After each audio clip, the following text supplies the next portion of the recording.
Now what happens in PN junction diode? When it is forward bias, current flows, whereas in capacitor what will happen? Whereas capacitor is an equilibrium device, it will not allow the electrons to flow.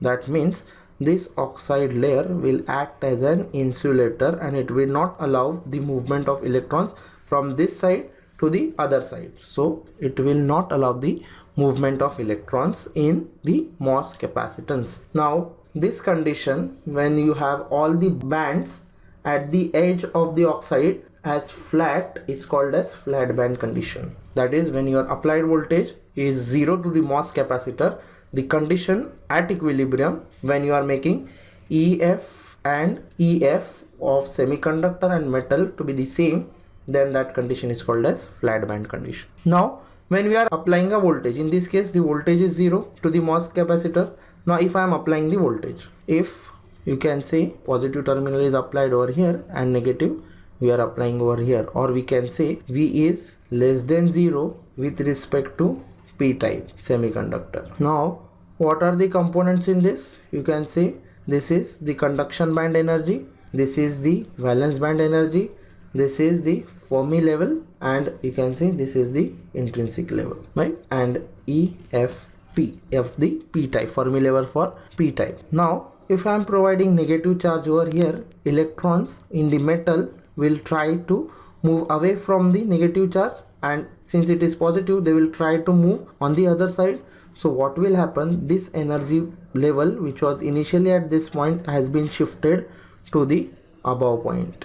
Similarly on the other side, this part can be explained like this. You have VG, that is gate voltage, less than the substrate voltage, and say it is less than 0, that is negative.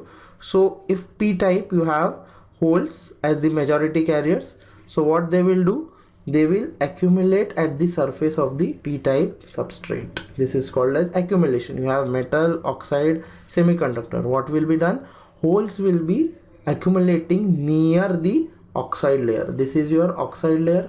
Because of the negative charge, you can say the positive holes will be attracting towards the negative charge. So because of this attraction, I will form a layer of holes at the edge of the oxide layer, which is represented like this. You can say the holes are attracted and they move towards the oxide layer. Now what we can say, if a negative voltage VG is applied to the gate electrode, the holes in the p-type substrate are attracted to the semiconductor oxide interface. Then majority carrier concentration at the surface or near the surface becomes the larger than the equilibrium hole concentration, whereas before we are applying any voltage it was at equilibrium. So what we can say, the concentration of holes has now increased at the edge because of the negative charge, right?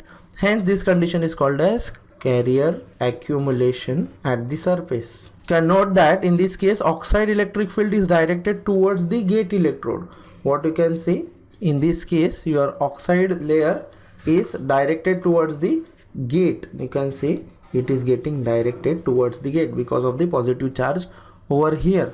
Negative surface potential also causes the energy band to bend upward near the surface, while the hole density near the surface increases. This hole density is now very high, right? A result of the applied negative gate bias, the electron, or you can say minority carriers in this concentration decreases as the negatively charged electrons are pushed deeper into substrate. What you can say over here, the electrons are pushed deeper into the substrate and the electrons are the minority carriers in p-type substrate. What you can say, because of the negative charge all the holes are attracted towards the edge of the oxide layer and electrons are penetrated deep into the p-type subsilicon substrate. This operation results in the accumulation region formation. So this type of accumulation of charge results in the accumulation region. Thank you for watching in 5 minutes.